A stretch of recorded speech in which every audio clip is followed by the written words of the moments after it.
Come on and shine, shine, shine. Las Vegas, shine your light on me. Welcome to Las Vegas Tonight with your award-winning host, Dale Davidson.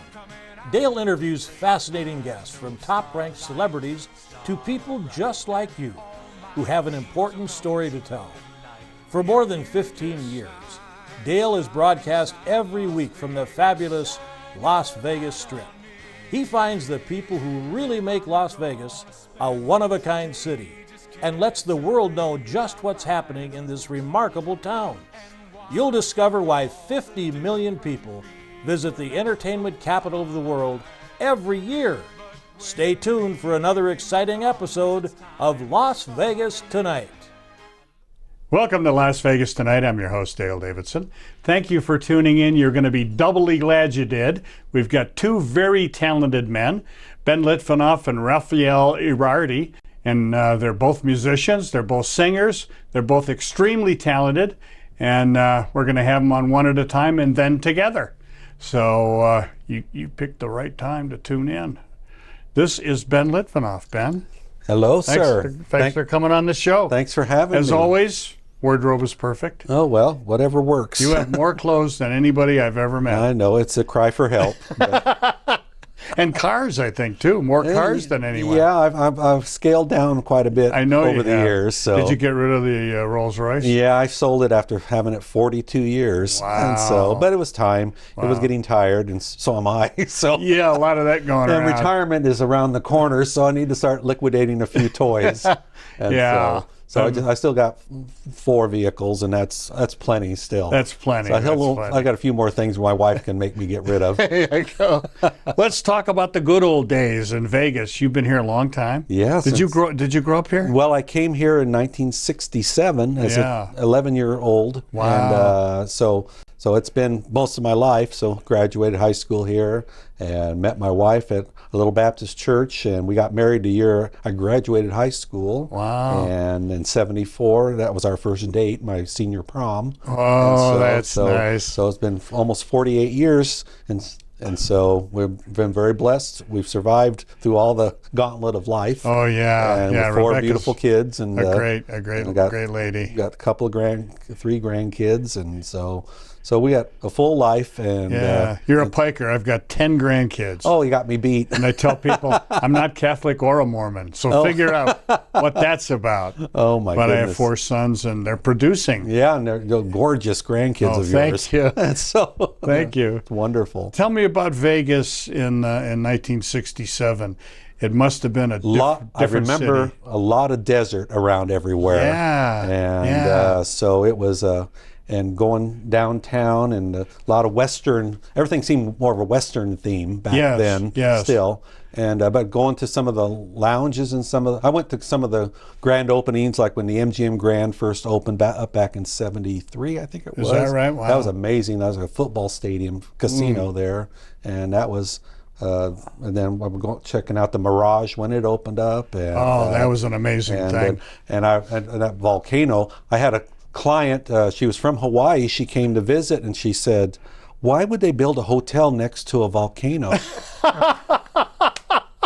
I said, I don't think you understand. Good. Well, she lived where there are volcanoes in Hawaii. That's hilarious. So a lot of great stories, and that's funny. I've had and I'm a hairstylist by day. That's my day job. I've been doing that for about 40 plus years. Yeah. And had my own salon for 30 years, and then I've downsized, and now I just rent out a booth, and life's a little simpler and not as complicated. That's nice. And I'm still doing music and singing, and I've been a worship leader at a couple of churches, and now my home church is Trinity Life Center. Sure. Pastor Randy, but he knows I'm always on loan somewhere, and I'm singing at different places, and I sing at Raphael's church occasionally. Oh, that's nice. We do some duets and duos together, and and I'm filling in this week for one of my pastor friends and customers, leading his worship for his Wednesday and Sundays this coming week. So I stay pretty busy. I always say you can't hit a moving target. So there you go. Keep moving. That's nice. And you have a wonderful voice. Oh, well, thank you. really I appreciate that. And you play the piano. What other instruments? Yeah, I play the piano, and I play the organ, a little bit of guitar, and a jukebox if I got a roll of quarters. There you go. That's good. Yeah, I enjoy your piano playing too. Well, thank you. That's it's a joy. It's a lot of fun, and it helps a lot when I got to transpose a song down lower. I can get on the piano. Okay, we've done it. Bring it down 3 steps or whatever, and so that all helps. But and I started playing by ear before that, and only problem with playing by ear, though, you tend to be a little lazy on really reading your notes. So I faked my second hand, the bass clef, and I can read the other pretty fast. But you can, but it's fun. It sounds good to me. Oh well, it's all smoke and mirrors. Sort of like our show. Oh yeah, there we go. Right. So I love it. And our backdrop. Yeah, but let's talk about when you decided or you first knew you were going to be a musician all your life. I remember singing like either 5 or 6 years old for a Christmas program. Okay. And I think I sang Silent Night. And then with the applause, it's like, oh, this is kind of nice. You like hearing this. But anyway, nice, so I started singing since I was a little kid, and singing in church mostly, and then special birthday parties or whatever. And with the boys club, I remember I was playing the guitar and singing for some of their charity events, and back when I was 12 or so, and to the point now I've done a lot of that, and then I've always wanted to get together and do some secular stuff, and so that's where when talking with Raphael, and let's get together and put a thing together, and duos. And it's been a lot of fun. Yeah. And where did you get that big voice? You have a huge voice. Well, were you born with that, or? Well, pretty much. My mom was an opera singer, also with the Burbank Civic Light Opera when she was back in the '60s. So music runs in the family. Sure. And my grandmother had a beautiful voice, and there was some opera singer in our family back in the 1800s that was a real big. I can't remember his name at the moment, but so we got a few yodelers in the family. So and so that's neat. My father's side of the family is Kentucky, Oklahoma, a little bit. So we got a few singers there, and country singers more so. And I never did get into country very much, but I've heard you sing every type, though, even Christian songs that are sound like show tunes, which I've never heard anybody else but you do. Oh, and it really works. Well, I think it really works. Well, you can. There's so many different varieties of gospel music too, which is just wonderful. And so, but I've always enjoyed that. My wife just shakes her head or rolls her eyes when I'm doing some kind of ta-da. It's like, okay. She's seen it. Yeah, well, she balances me out, or tries to. That's why we all have wives, keeping us humble. That way we can live longer. That's right. I think that's right. Now, tell me about performing in casinos as opposed to performing in churches.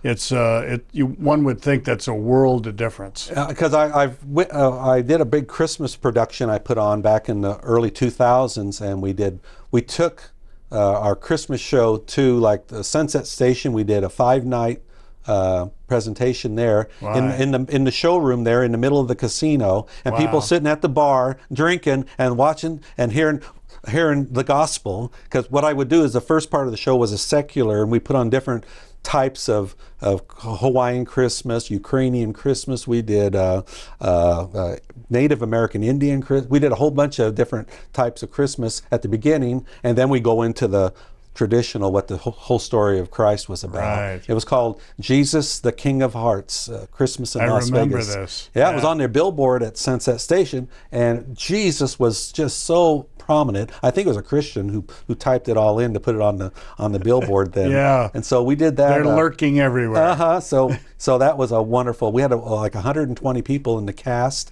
and crew, all volunteer. Wow. And so I said I had a nonprofit organization, and it was truly nonprofit.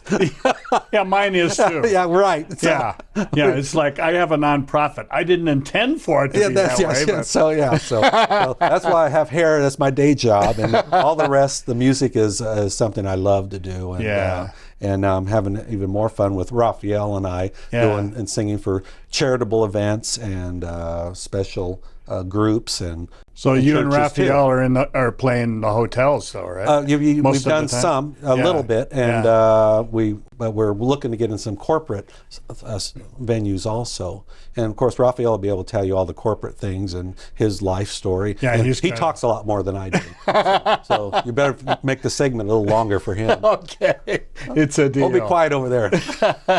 It's a deal. So let's talk about the future a little bit.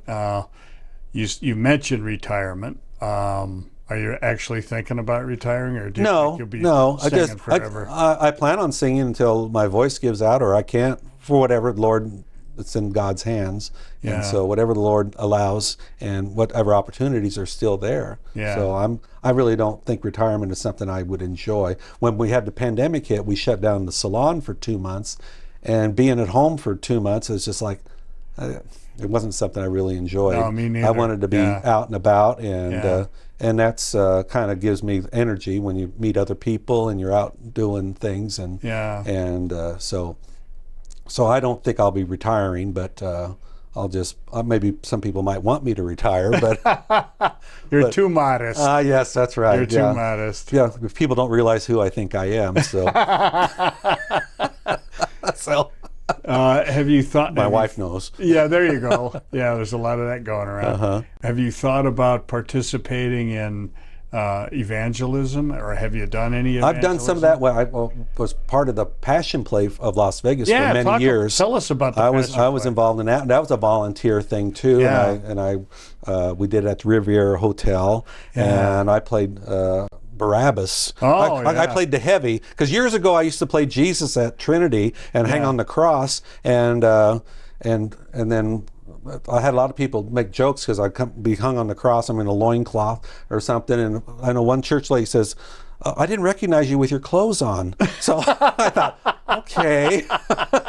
So little Baptist comedy. Yeah, that's right. So there was a lot of humor about that. That's great. But that was about 50 pounds ago, though. Me too. Looked like I ate the last buffet instead of the supper. That's good. So tell us a little bit more about that Passion Play. It was here for many years, and then ended up going over to Cornerstone after the Riviera shut down. Yeah. And but that was wonderful. Did the whole story of Christ, and then, like I said, I played the part of Barabbas. But it was a beautiful production. Yeah. And a lot of people came to Christ. Oh, yeah, a lot of people. Right on the spot. Exactly. I mean, people were getting saved every night. Yeah, it was a remarkable musical. It was a beautiful program. And it's still going on, but I don't know as far as being here right now. It isn't right now. I didn't think so. Yeah, I've talked to Stan, Okay, right. And they still do it in Colorado. In Denver. In South Africa, they're still putting it on. South Africa. And so. And he's hoping that we'll pick it up again here. Right, so that would be. As you said, I'm sure he'd be happy to recruit you. Yeah. It's a lot of work. Yeah, it is a lot of work, but it was a real blessing, and we just really enjoyed that. And so, like I said, I've had my toes in the water in a lot of different places, in the hotels and things. And but the gospel music is, and that's our home thing. Raphael, I've sung for a couple of churches. Went to California one time and sang. And so, but we're just marching on. Whatever the Lord opens the doors, we're available. That's wonderful. You mentioned the hotels cooperating with Christian productions. I don't see that so much anymore. No. Where do you think Christ fits into the Strip today? Is it a little more secular, a little tougher than it used to be? I think so, because I used to have church services at a lot of the hotels years ago. I remember that. I think maybe they're avoiding it because people... our world is getting more secular all the time, and the church is kind of, the public is just getting more antichrist, I think. Isn't it? Yeah, it's sad. Yeah, it's very sad. But there's still light out there. And sure. And Vegas, there's a lot of wonderful Christian people, still bright spots out there on the Strip, and so we just see where the Lord.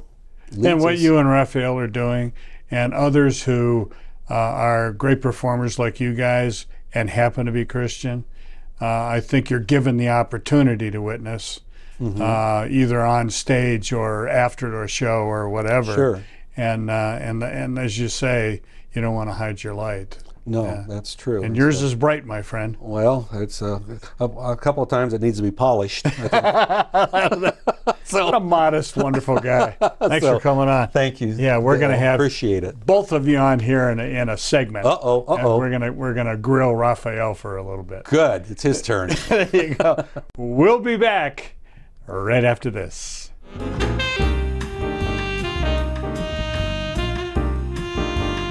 Hi, I'm Dale Davidson, host of Las Vegas Tonight. You know, radio has an enduring place in the heart of America. Sometimes it's music that can enliven your spirit or keep you company when you need some. More often for me, it's just been the right spoken word or two that can quiet my mind and soul. Radio brings me a reassuring word in the quiet of night or a welcoming voice early in the morning as I shake off the night's sleep and find my way into God's purpose for my day. And always, I find the best radio station is the one that brings me the best news, the gospel of Jesus Christ. My favorite radio station is KKVV in Las Vegas, Nevada.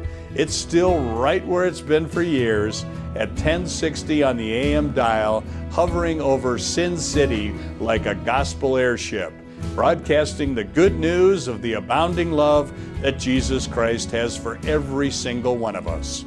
No matter who you are or where you live, you can receive God's Word via the KKVV Gospel Airship.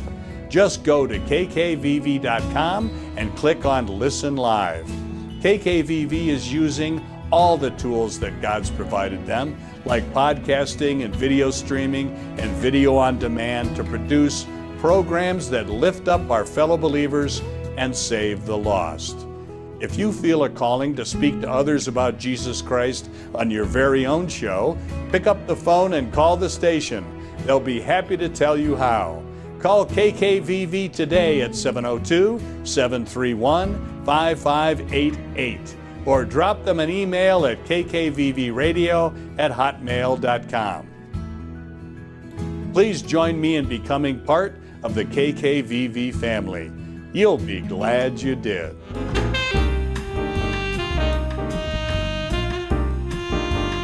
Welcome back to Las Vegas Tonight. Thanks for sticking around. You'll be very glad you did. Raphael Arardi is with us, a terrific musician, and now the business partner, singing partner, musical partner of Ben Litvinoff, our guest in the first segment. Thanks for coming on, Raphael. It's my pleasure. Good to see you again. Good to see you. Yeah.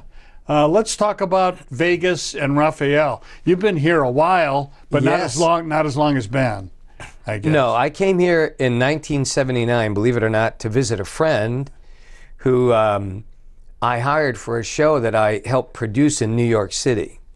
And he was playing trumpet with Wayne Newton's orchestra. Oh, okay. So I thought, I've been traveling for years already, and I thought, you know what, I'm going to take a year off. Yeah. So I bought this van. It was all tricked out, and I started driving across the country. And I started visiting some friends that I had done shows with. Oh, that's nice. One in Madison, Wisconsin, that was something. Madison, Wisconsin's amazing. It's a nice town, actually. It's a crazy town. It's a college town. Yeah, it is. Yeah. But yeah. I had a wonderful time there, then came to Las Vegas. So I met with, his name was Tony Krapis, a wonderful, wonderful trumpet player. And went to see Wayne's show with him playing in it and all that kind of stuff.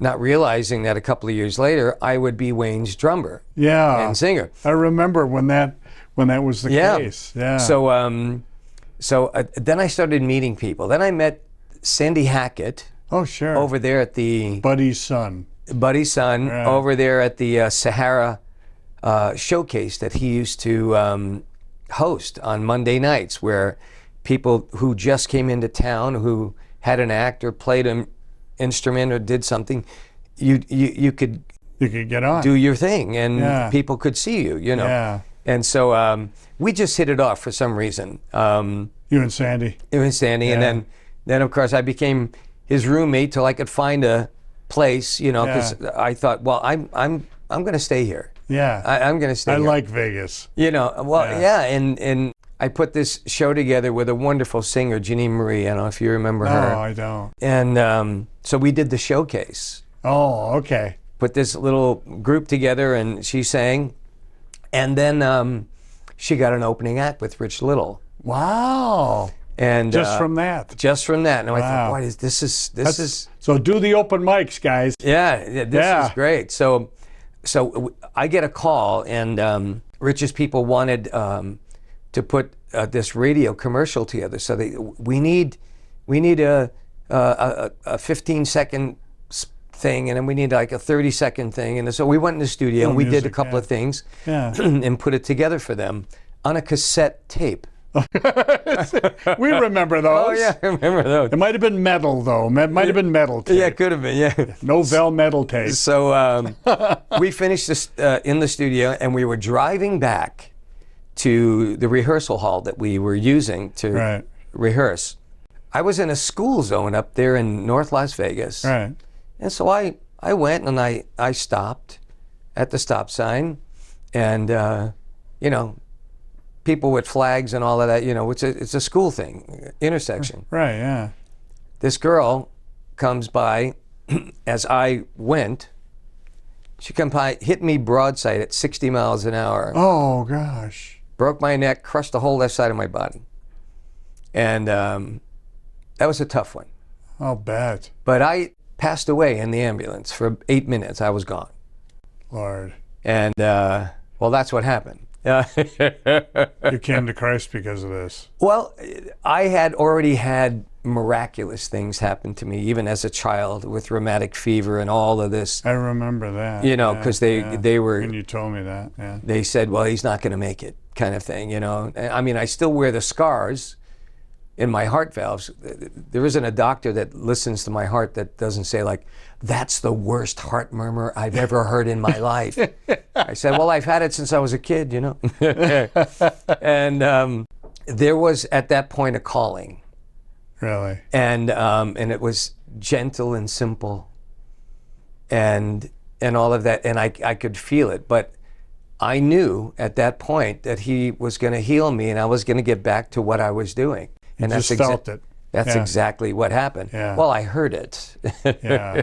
God spoke to you. He spoke to me very clearly. And people always say, like, let's say it was 86, I did the 700 Club. Somebody had seen me do a concert and gave my testimony, and they said, boy, you got to do this on the show. And I said, fine, you know. Yeah. And so everybody always asks the same thing. You heard an audible voice? They all want to know that. I go, well, yeah, it's not that tough for him to do. I can tell you. You know?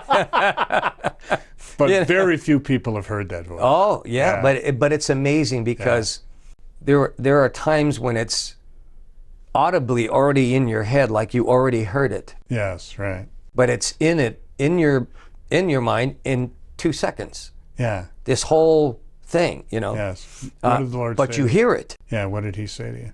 He said that if I didn't harbor any anger that this happened to me, or that I blamed the other person, or, you know, this kind of animosity and this welled up kind of anger thing, if I just trusted Him, that He would heal me and I would get back to doing what I was doing in a very short period of time. Wow. But I would have to go through it. Yes. I mean, I still wear the scars where they screwed the halo brace into my skull. Yeah, I had that too. And all of that That's type no of thing. fun.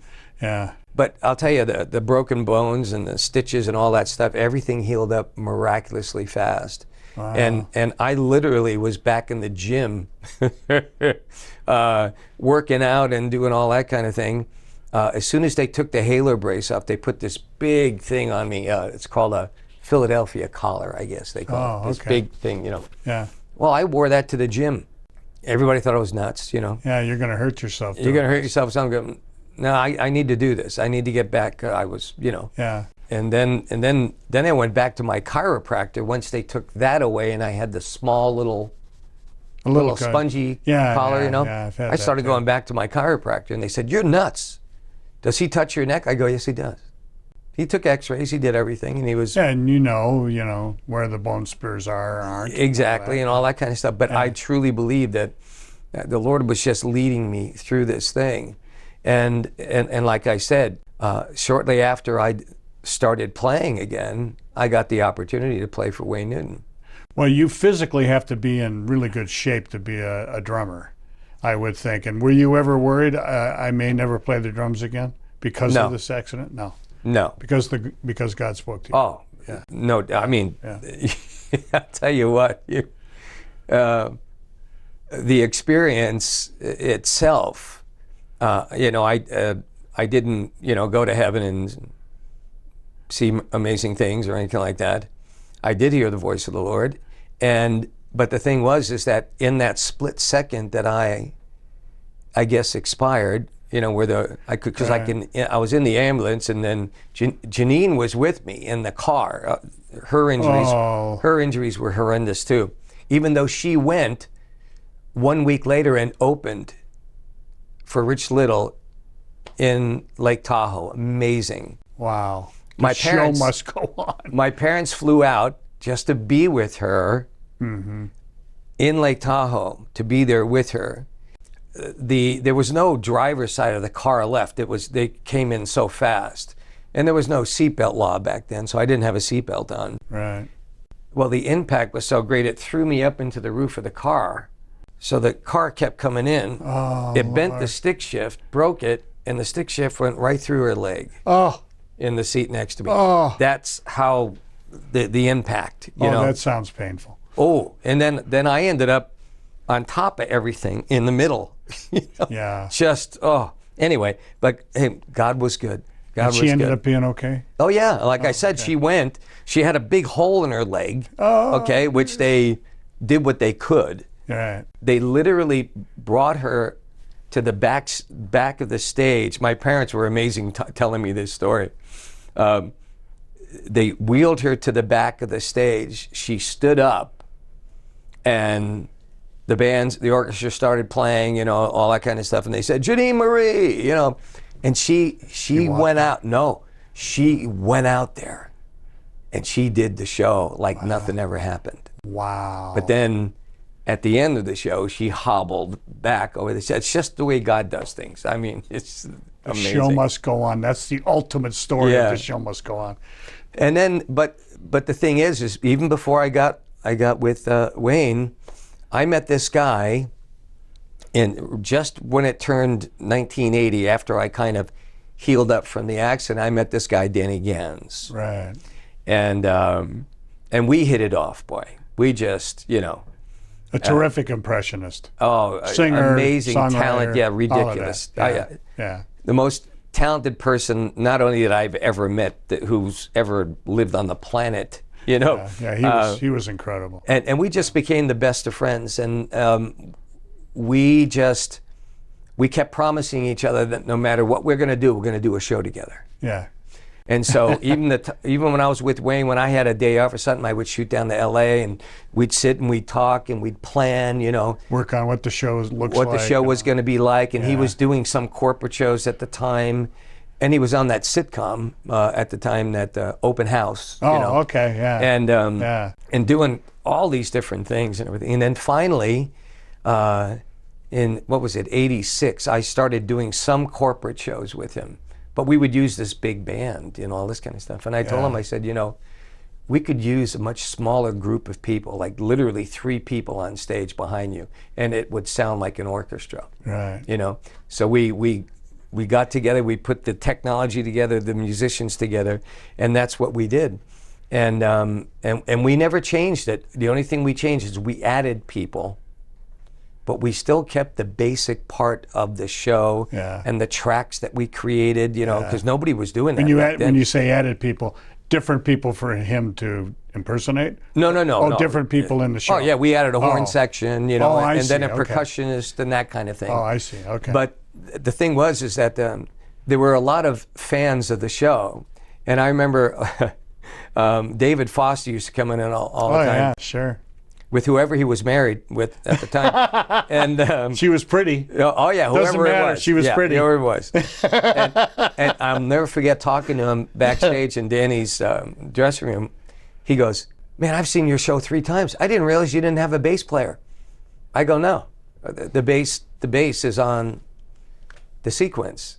And he goes, how do you guys do this every night and not have a train wreck? I said, well, we pretty much figured it out in the beginning, and we never changed it. Right.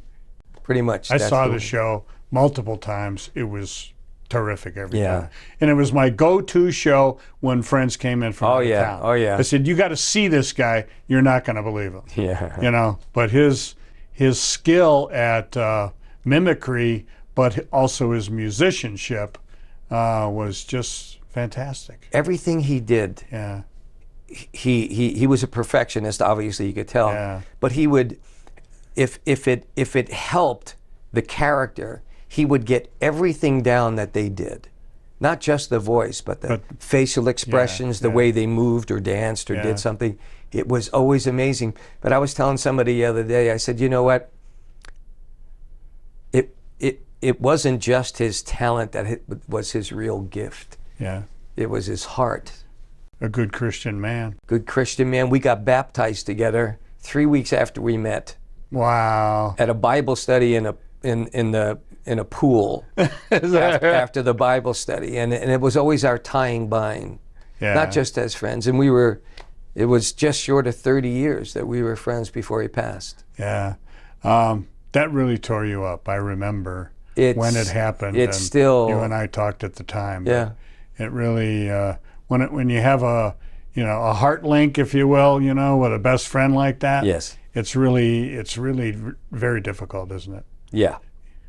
I don't think I ever really got over it. Yeah. I just pretty much know where he is, and that's the satisfying factor in all of it. Oh, yeah. And how long was he on the strip?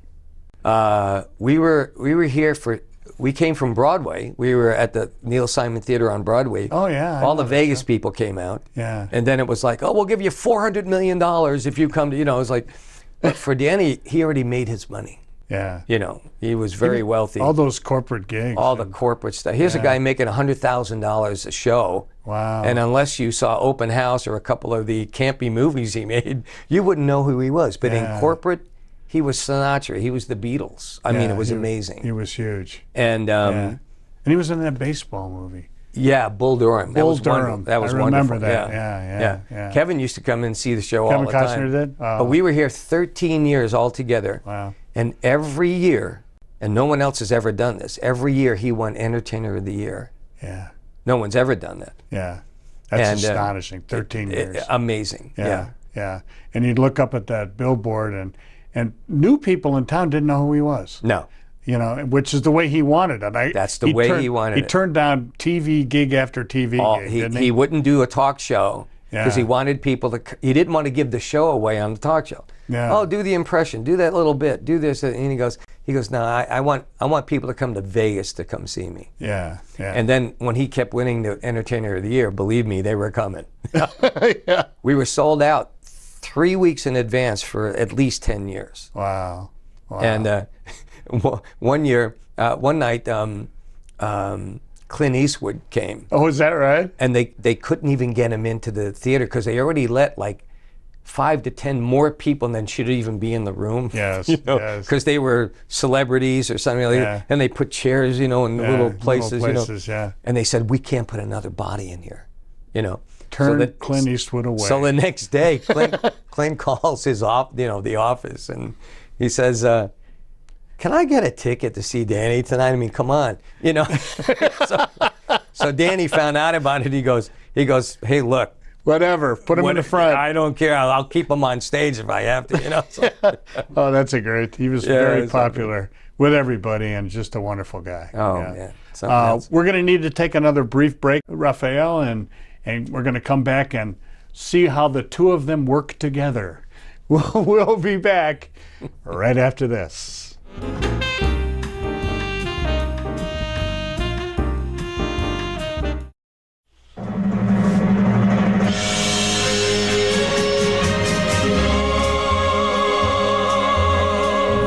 He's a many splendid thing. It's the April rose, not only grows in the early spring. Splendid,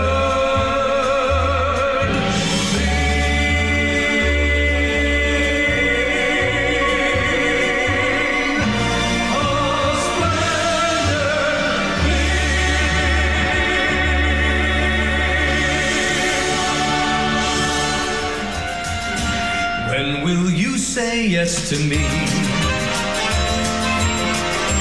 Tell me quando, quando, quando you mean happiness to me. Oh my darling, tell me when. Say you and your Spanish eyes will wait for me. Say you and your Spanish eyes will wait for me. When marimba rhythms start to play, dance with me, make me sway. Like a lazy ocean hugs the shore, hold me close, sway me more. Like a flower bending in the breeze, bend with me, sway with ease. When we dance you have a way with me, stay with me, sway with me. Other dancers may be on the floor, dear, but my eyes will see only you. Only you have that magic technique. When we sway, I grow weak. What's wrong with any man here that can't be cured by putting him there? A girly, womanly, female,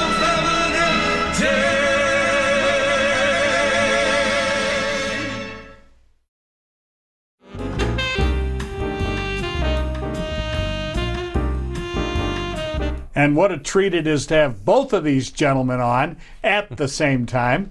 We'll see what happens. It's hard to tell. Ben Litvinoff and Raphael Arardi are here, and they're partners in real life, doing music together, business partners.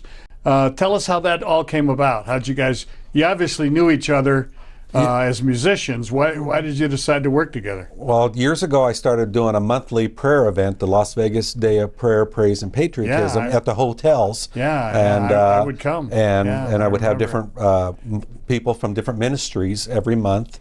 And I think that's when Raphael came, and that's how we got involved and got to know each other and become friends. And and that's the way that all started. Those were fun. Yeah, right. Those were fun. And a lot of work. Every month putting it all together. And then I would time everybody. They only got so many minutes and have to, okay. Right. It's hard to do with performers. I know. Oh my God. And I used to have, somebody got me one of those, like a hook. And so, like a shepherd's crook. Exactly. And we used it a couple of times. Okay, your times. And one time at one of the places, I started playing the piano like they do at the Academy Awards when it's time to get off the stage. Oh, yeah.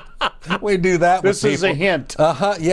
Which that didn't mix with the song we were doing. You know what I mean? True. But we had more fun with those, and a lot of people, a lot of variety of different types of ministries. Oh, so yeah. it was great. Yeah. So and a lot of performers are Christians. That's really, why I started this show, and it's just been a constant surprise to me. You'll talk to people and you have really no idea, and then they'll start talking to you about the Lord. I know. Out of nowhere. A lot. Right. You'd be surprised. Yeah. It's a tough racket you guys are in, and I think you need the Lord, and you need Him to stand up for you and be behind you and help you with things, because if nothing else, you have tough decisions to make. Yeah. You guys are going to now figure out where your careers go together. I'm sure you talk about that, but can you let us in on the secrets? What do you think you're going to do? You're going to go on the road? You're going to get one of those big Greyhound buses? Well, that's... I got tired just listening to that. Yeah, that's right. Yeah. That's a lot of work. So, take it away, Ralph. Well, what we're gearing towards is we're going to continue to do private shows, for different functions and things like that. Obviously, we're both worship leaders in our churches, and we do that every week and all of that. Corporate events, we're gearing towards that, and as of late, we actually sat in with some friends in some of the lounge shows here in town as guests. We come in, we do a segment of our show, and that's worked out really nice. Well, yeah, because then people they realized that, they're still alive. You know, I thought they died. I remember them. Yeah. Yeah. And that's what we hope to do, to be able to get enough recognition again, because the COVID pretty much killed the whole corporate market and all the things that we were doing at the time. Yeah. We want to get back to where we can pretty much pick and choose what we want to do. Right. You know, say within a month. Right. Hey, we've got 3 shows. Well, in the corporate market, that's plenty. Oh, yeah, you know what I sure. mean? Mm-hmm. Sure. And then we can do something like sit in with a friend. Right. And But corporate gigs pay pretty well, don't they? Yeah. They do. That's pretty much the best kept secret in entertainment is the corporate market, you know. Yeah. I think that's why Danny liked it so much in the early years before we came here. You know? Yeah. But that's pretty much what we want to do. Yeah. And it's a great audience because you know, a lot of those people come in from out of town, you know, for this corporate event and all this kind of thing. They're in a good mood. They're in a good mood. You know, they might have just got a raise. You never know. Won the sales contest. Exactly. Who knows? Or they didn't realize they were getting all that fun stuff in the bag on the way in. You know, that kind of thing. So. And within our show, we do everything. We do comedy. I do some impressions, you know, and stuff. You know, not like Danny, but I mean, you know, we do these things. And one of the highlights in the show is because we tell people, we just say, you know, we're 2 guys up here. We're a duo. Mm-hmm. That means 2. Yeah, it means 2. I think. Yeah, I think. And I got education. And so we do this segment where it's our tribute to our favorite duos of all time, and Really? we open up with Dean Martin and Jerry Lewis. Oh, perfect. When the moon hits your eye like a big pizza pie, that's amore. That's amore. Okay, all right. Okay, that's enough. I just blew the sound guy's ear out. I love it. I love it. But I mean, we do all these different things, and That's great. and people The Blues love it. Brothers, and we do well, break my back doing that part. you got to Dancing. see him do the Blues Brothers thing. He does the Dan Aykroyd thing, you know, while I'm singing the song, you know, Soul Man, and it's like so humiliating. Oh, man. Yeah, I can't look at him though, because when I look at him, I've been told that before. You start laughing. I start laughing, and then but people are dying the whole time just watching him, you know. Yeah. And then and then the country. The country segment. We do this country segment. We say, like, you know, you probably don't realize this, but we're really big country fans, you know. And this, by the way, is our favorite country song, and it's the one from Hee Haw. You know that You met another and you was gone. You know. Hot diggity dirt. Then we go, come on, people, sing along. You was gone. You know.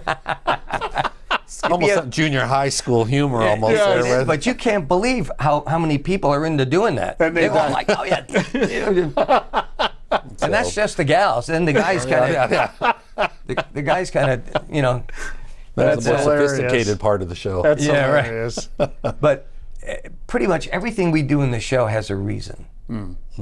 We do these tribute segments to either a style of music or singers that sang certain types of music, whether it goes back to the 50s or it came out last week, you know, kind of thing. Yeah. Well, you can do anything, you guys. Yeah, and it's so much fun because, you know, basically, you know, it's the same concept that Danny used in the show. Like, we would talk about it, like, he goes, I want everything that I do up on that stage to mean something. It's got to have a reason for being in the show. Yeah. You know? And so we've used the same concept, is that we can't just do a song because You like it.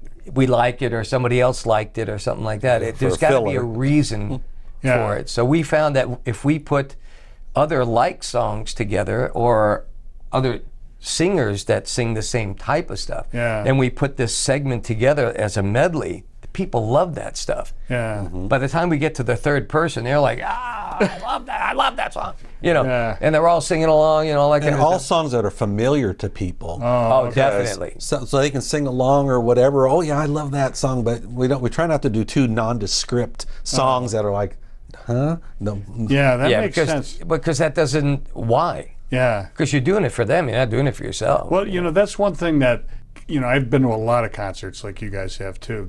The one thing that steams me is when you go to see an artist who's got 10 top 10 hits and they don't do them. And they don't do them. And that's what you want to Because they're sick of them.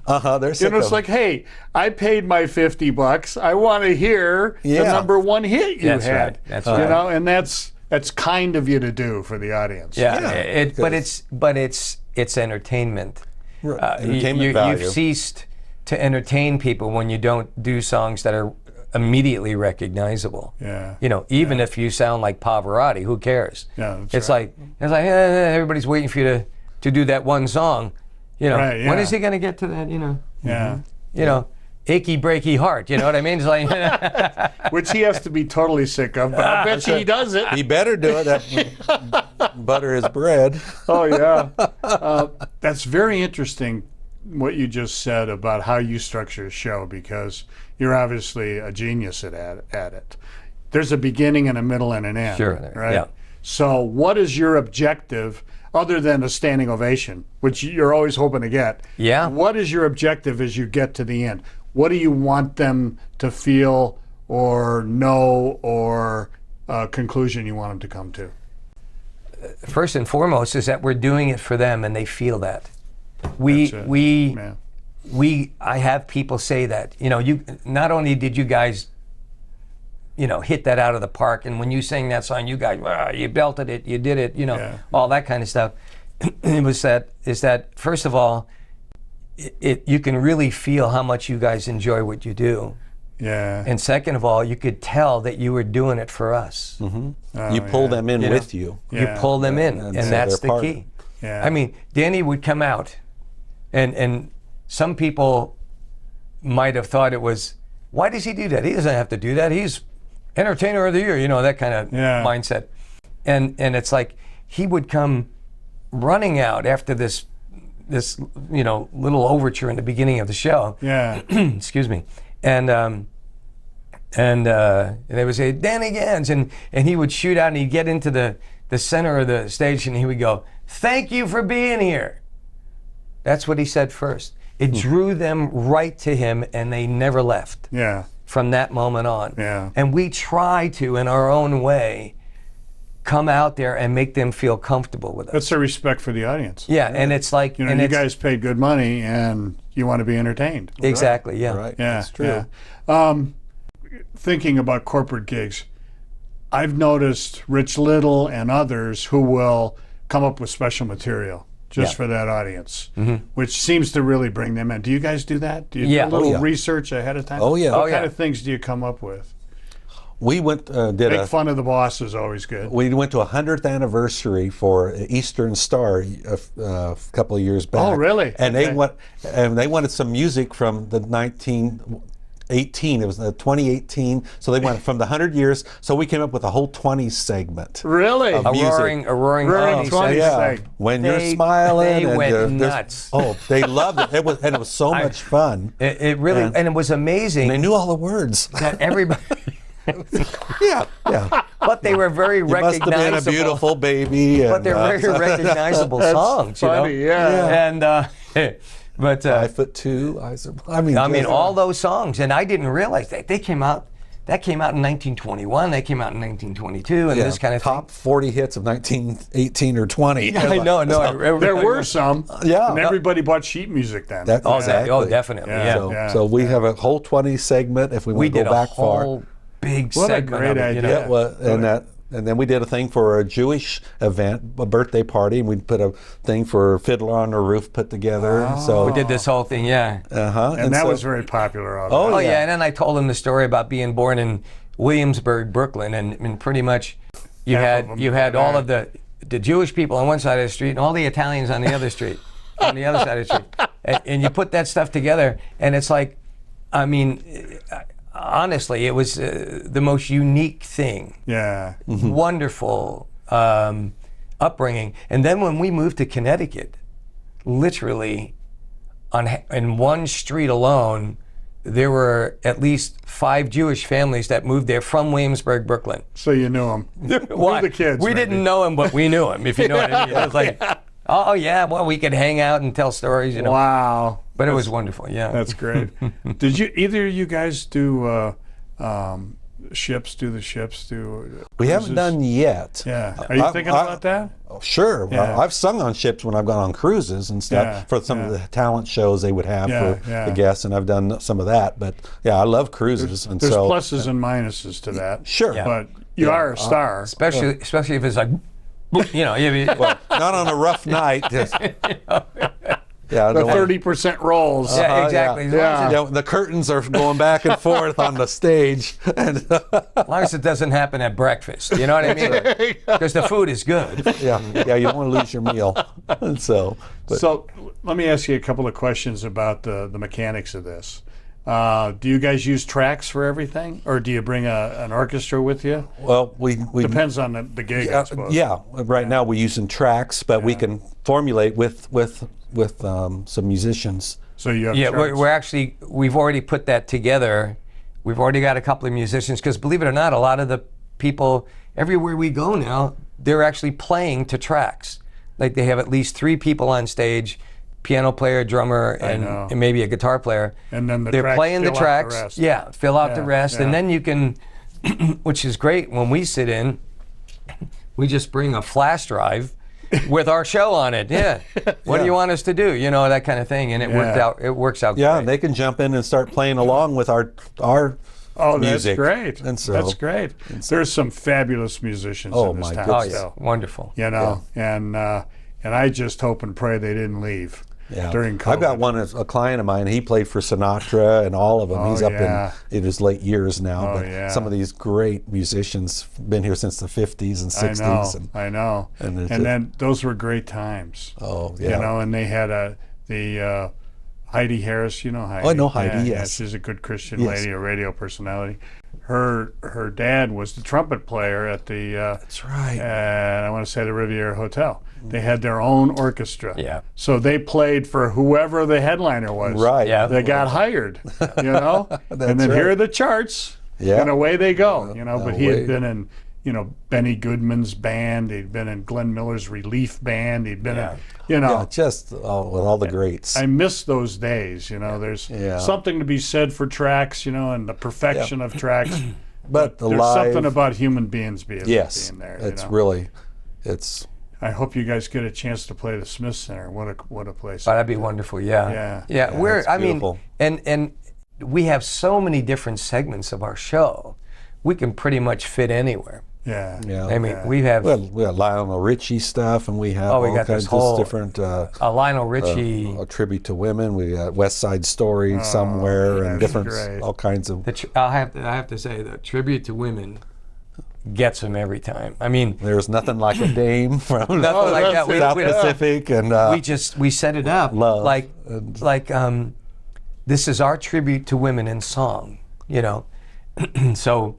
Half the audience loves you already. Oh, are you kidding? You're all like, okay, this is for us, you know, kind of thing.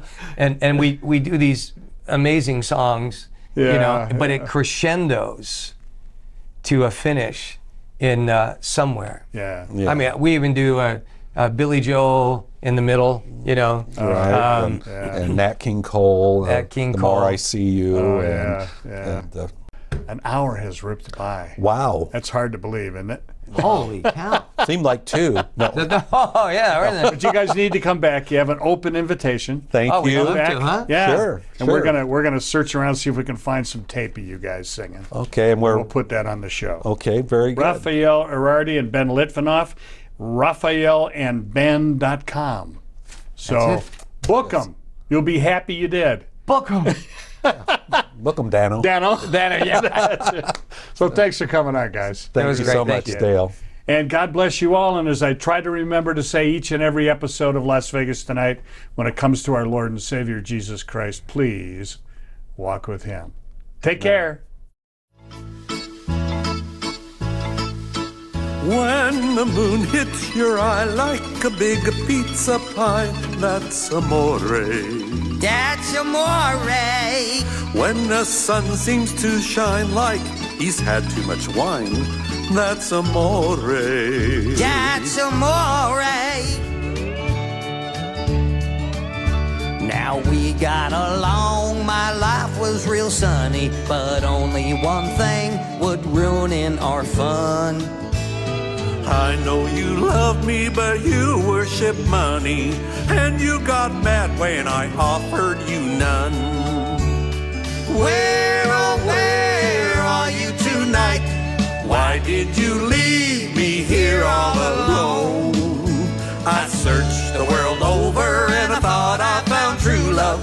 You met another and poof, you was gone.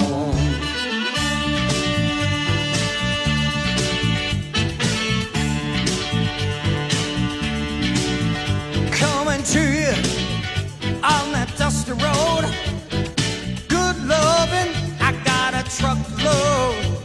And when you get it, you got something. So don't you worry, 'cause I'm coming. I'm a soul man. Soul man. I'm a soul man.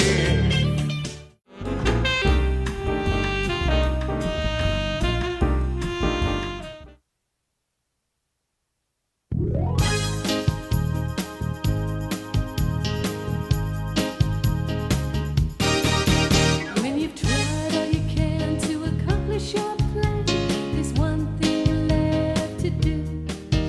You can still stand tall with your back against the wall. Yes, I have learned. You gotta keep your head up high, keep on looking toward the sky. Praising the Lord. Don't you ever say you can't. You got a mighty hand. Praising the Lord. Praising the Lord. If you ever lose sight of the road to the light, there's one who can lead. You've got a guiding hand to that promised land. You'll never be in need. You gotta keep your head up high, keep on looking toward the sky. Praising the Lord. Don't you ever say you can't. You've got a mighty hand. Praising the Lord. Praising the Lord. Morning shine, shine, shine. Las Vegas, shine your light on me. You've been watching Las Vegas Tonight with your host, Dale Davidson. We hope you've enjoyed this edition of our show. We so appreciate your loyalty to our program. To keep Las Vegas Tonight on the air, please go to our website, vegassaints.org, and click the Donate button. To send a check or money order, please make it out to Dale Wynn Davidson Ministries and mail it to 9030 West Sahara Avenue, Suite 255, Las Vegas, Nevada, 89117. To suggest a guest to appear on the show or any other suggestions or questions, write to Dale at dalewdavidson@yahoo.com or call him at 702-480-3989. Shine, Las Vegas, shine.